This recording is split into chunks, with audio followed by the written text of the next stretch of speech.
Hello, YouTubers, friends, compatriots, bootlickers, shills, death slaves, serfs, peasants, vassals, minions, and Ukrainians. I'm a useful idiot. Welcome. Usually I try to come to the table with some notes and facts and numbers and present something that's a little more of a educational seminar somewhat.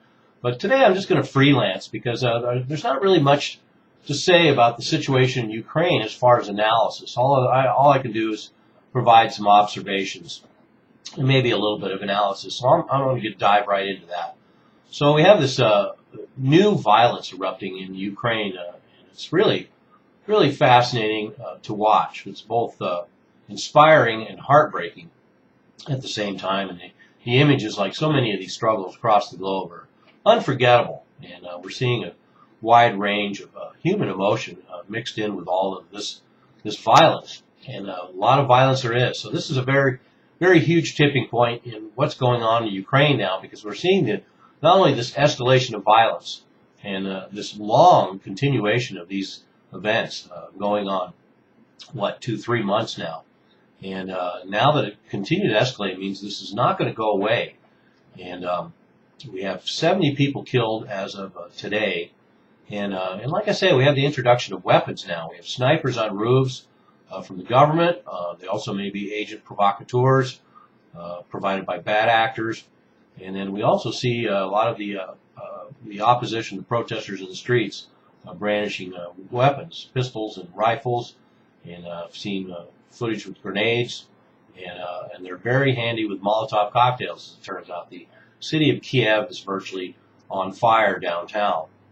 And that's one of the things that's very striking about the images that we're seeing of how much has changed in the human landscape for thousands of years. Because I look at some of these images and we see marching phalanxes, much like we see in the medieval times in ancient Greece, with their shields held to protect these troops and police. And then we have the protesters armed with sticks and clubs and rocks. And it's just a very odd imagery to see in the 21st century. But that's how it is. I think it was Albert Einstein that says he knows that World War III will be fought with nuclear weapons and World War IV will be fought with sticks and stones, or something to that effect. And then we have the breakdown of what's actually going on in Ukraine. And just like every one of these situations that we've seen globally, it's very complex. There's a lot of layers of people who are involved in it, both inside and outside Ukraine, with all sorts of different interests. So within Ukraine, we have the east gravitating towards Russia, and then we have the west part of the country gravitating towards the EU. And then we have different opposition groups and political dissident groups that have been organized and are taking advantage of the situation. We have grassroots movement, and that's something I've talked about before. That part of this is an actual grassroots movement of Ukrainians wanting something new and special for Ukraine. And so we can't discount that. That's part of the heartbreaking aspect of this. All the regular people in the streets struggling for real ideals, while we have all these bad actors, hierarchies of bad actors from, like I say, within and without the country, trying to commandeer or take advantage of this situation. The people will probably end up getting robbed in the end, like usual. And so we have interference from Russia, we have interference from the United States, we have interference from the EU, which makes all this political hypocrisy even more disgusting, having people like Obama and Kerry up there warning the Russians and warning the Ukrainian government and saying how rough they are, the protesters, when the United States' own track record is certainly not spotless by any stretch of the imagination. And I know a lot of Americans will chafe at this idea, but the fact is that if Russia is involved there in whatever capacity, they have a legitimate right to be involved in Ukraine, because Ukraine is a traditional part of Russia for large swaths of history, and they have certainly a lot of what the United States would call national security interests, since Ukraine is right next door. And as Ron Paul has pointed out recently, the fact is the United States feels justified in getting involved in situations involving Latin America and Mexico as legitimate national security interests. Therefore, the Russians are justified in their interest in the Ukraine. But that said, like I say, it just gets to be hodgepodge. And then we have the people themselves, struggle going on with the people, and then we have the struggle going on between the Ukrainian oligarchs, who of course are probably going to be the ones that decide all this, which ones are going to make the most money sticking with Russia, which ones are going to make the most money gravitating towards the EU. And Ukraine is crucial also for both Western and Eastern interests to characterize it that way, because it's the third largest grain producing country in the world. It's the breadbasket of Europe for sure. And then, of course, the pipelines and the energy between the EU, Eurozone, and Russia, which are very important. And then also, certainly geopolitically, it's the last step to the Russian border.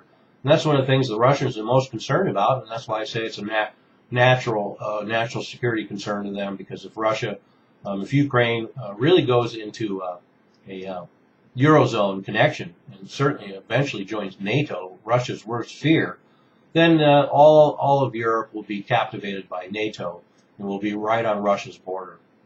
And that's one of the reasons why the Warsaw Pact was created back in 1946 or so. And also part of this too was one of the interesting trade-offs when Gorbachev and Yeltsin were in power, and they were willing to make this transition happen in the Soviet Union, the dismantling of the Soviet Union. Part of one of their concessions from the West was supposedly that all these Eastern European countries and breakaway provinces of the former Soviet Union wouldn't become part of NATO. And of course, one by one, they're all eventually becoming part of the Eurozone and NATO. And so that's one of the complexities here. So now we're at a crossroads, a tipping point. There's a lot of ways to characterize what's going on in the Ukraine right now, but it could go in a lot of different directions. We see evidence that there's a revolution going on. We see evidence that there's just a potential civil war. Certainly the violence has escalated to a level that any one of those directions is possible. And then the complications of what happens if the Ukrainian military gets involved. By the way, Ukraine, after the breakup of the Soviet Union, has a 750,000 man army and the third largest nuclear arsenal in the world. So they are a formidable military power themselves. So we have massive police presence right now, but should the military be sent in, obviously things are going to be far more complicated. And then depending on the events, there's some possibility that Russia could certainly justify more of a direct intervention. But time will tell. That's why I say I don't really have any analysis right now so much as observations of what's unfolding there and what the possibilities are going forward is anybody's guess. But the events in Ukraine are astonishing to watch, to say the least. And more on this later, I'm sure. I'm a useful idiot. Don't you be one too.